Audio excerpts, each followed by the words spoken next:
வெண்ணெய், தயிர், பால், நெய் எல்லாத்தையும் சாப்பிட்டு சாப்பிட்டு அதனாலதான் உனக்கு தாய்ப்பாலை இறங்க மாட்டேங்கிறது போல இருக்கு. இனிமே திருடுனா உன தொலைச்சுடுறேன் பார் அப்படின்னா கிருஷ்ணன் எழுந்தே உட்காந்துட்டான். நன்னா பெரியாழ்வார் யசோதை பார்த்தா, பரவாயில்லையே எழுந்து உட்காந்துட்டியே என்னன்னு கேட்டா, இல்ல எனக்கு பிடிச்ச பண்டங்கள் பேரெல்லாம் சொன்னியோ இல்லையோ எல்லாம் கொடுக்க போறேன்னு நினைச்சு எழுந்து உட்காந்துட்டேன்னா. பெரியாழ்வார் யசோதை சொன்னா, சரியா போச்சு போ, உனக்கு ஆரோக்கியம்னா தாய்ப்பால், தாய்ப்பால் கொடுக்கத்தான் வந்தேன், இதெல்லாம் கொடுக்கவா வந்தேன்? நீ பிறந்ததுல இருந்து இதெல்லாம் நான் கண்ணாலேயே பார்க்கல, நான் எங்கிருந்துடா உனக்கு கொடுக்கறது? இது வரைக்கும் நான் எங்கேயாவது உனக்கு தயிர் ஊட்டி விட்டு பார்த்திருக்கியா? நான் உனக்கு வெண்ணையோ நெய்யோ கொடுத்து பார்த்திருக்கியா? நான் கண்ணால கூட இது வரைக்கும் பார்த்தது இல்ல.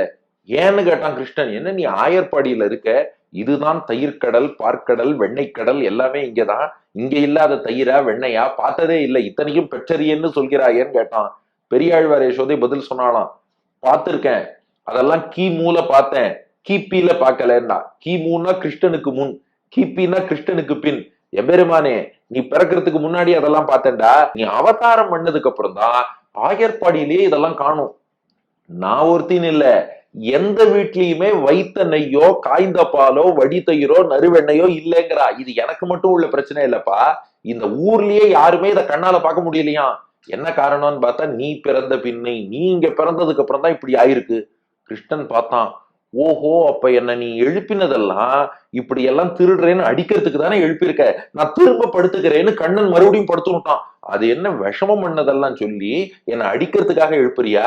வேண்டாம் வேண்டாம், நான் படுத்துட்டே தூங்குறேன்னா. பெரியாழ்வார் யசோதை சொன்னா, ஏண்டா எவ்வளவு விஷமம் பண்ணிருக்க, இது வரைக்கும் நான் உன்ன என்ன அடிக்கவா அடிச்சேன்? கிருஷ்ணன் விஷமம் பண்ணா யசோதை பார்த்து, என் குழந்தை எவ்வளவு அழகா விஷமம் பண்றான், பானையை தூக்கி உடைப்பானாம். என்ன ஸ்டைலா உடைச்சான் பாத்தியா? வேற யாருக்காவது இப்படி பானையை உடைக்க தெரியுமா? வெண்ணெய் அப்படி திருடி சாப்பிடுறான், எவ்வளவு அழகா சாப்பிட்டான் பாத்தியா? என் கிருஷ்ணனை போல சாப்பிட முடியுமா? இப்படி ரசிச்சுட்டு தான் இருப்பாளாம். ஏதும் செய்யட்டே, நான் உங்க அம்மாடா, நான் உன்னை ஒண்ணும் பண்ண மாட்டேன், அடிக்கிறதுக்கெல்லாம் நான் உன்னை எழுப்பல, கோப்பப்படாதே கிருஷ்ணா, கோச்சுட்டியாடா, கோச்சின் படுத்துட்டியா, கோச்சுக்காத பார், எழுந்துரு எழுந்துரு பார், நான் உன்னை பால் ஊட்டுறதுக்கு தான் எழுப்பினேன். நான் இதெல்லாம் சொன்னது எதுக்குன்னா, இதெல்லாம் நீ திருடி திருடி சாப்பிட்டதுனால இப்ப பால் சாப்பிட மாட்டேங்கிறியோன்னு தான் கேட்டேனே ஒழிய நான் உன்னை தண்டிக்கெல்லாம் மாட்டேன். அப்ப எழுந்து என்ன பண்ணணும்னு கேட்டான் கிருஷ்ணன்.